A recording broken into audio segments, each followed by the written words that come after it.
Ciao a tutti, oggi Sonzo News lo presento io. Argomenti di oggi. Go2025 ha presentato la sua nuova piattaforma dove ci saranno tutti i contenuti della capitale europea della cultura 2025 e poi la sezione Alpini di Gorizia ha organizzato un concerto aspettando il Natale.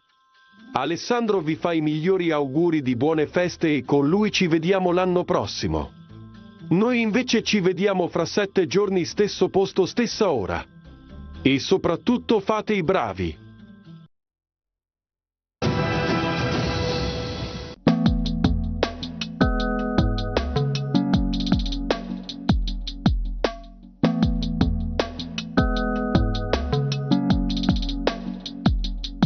Come vedete ci sono già, questa è già un'anticipazione, sarà una piattaforma fruibile che avrà una forte connotazione a livello di semplicità di utilizzo. La logica di navigazione è basata su una logica estremamente semplice, fruibile. Cosa importante che non ho detto ma è già stata anticipata, parliamo di 3 lingue, la lingua principale è la lingua inglese perché è la lingua che in maniera migliore ottimizza i contenuti. Direttrice, cosa è stato presentato? Cosa significa una piattaforma per Go2025?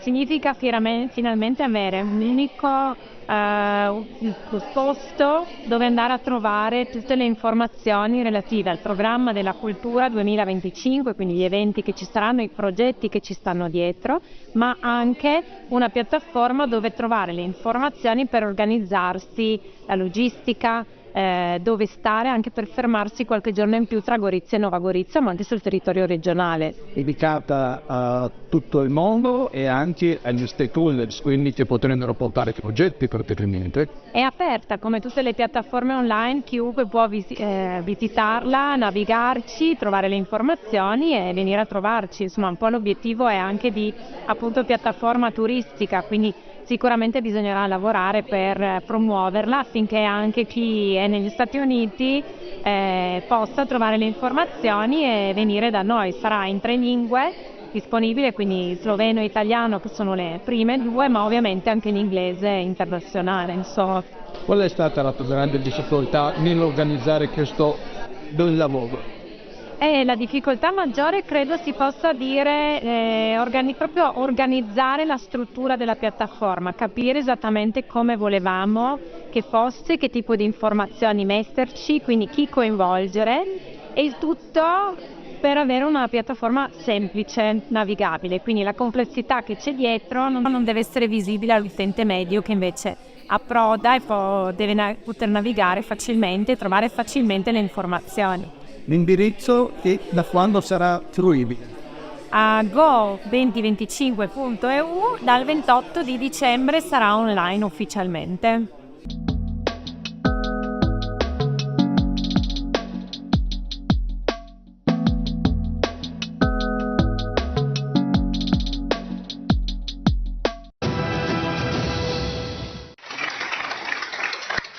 Bene, sentiremo ora il grido di disperazione di Denia. Chi è Denia?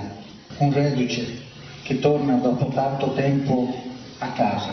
Sentirete, inizia così il brano. Son tornato a casa, ma sempre nella terra dove c'era mio papà, la terra del papà, la terra dei padri, cioè la patria, l'Italia. Ma questa sua grande commozione svanisce in un attimo quando gli occhi puliti dalle lacrime si guardano attorno e non trovano più quello che lui aveva lasciato alla partenza. Niente più le contrade dove c'era l'anima del paese, dove convivevano i rapporti familiari e parentali, non più le montagne limpide e pulite, ma tutto devastato dalla guerra, ma anche da un crescente modernismo che rompe tutti i valori. E sentirete quindi il coro che alza la voce per indicare questa sua emozione che si trasforma lentamente in disperazione. Ma questa, se mi permettete l'ultima riflessione, è anche un'allegoria della nostra patria oggi. Noi se siamo qui oggi e questa sera, e soprattutto in una città come Gorizia che ha visto le vicissitudini di tanti soldati provenienti da tutta Italia per costruire la nostra patria, teniamo ancora alto questo valore di patria, di bandiera, di onore, perché oggi sento che è un termine talvolta considerato obsoleto, passato di moda, anzi addirittura per alcuni divisivo. Noi invece la patria la vogliamo portare nel cuore.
Amici miei, cioè in origine Amazing Grace, cioè grazia incredibile, che è invece un canto religioso inglese di fine Settecento, e quindi sentiamo nella voce del coro con la voce simbolo del maestro Simone Tamandis, Amazing Grace, ossia Amici miei.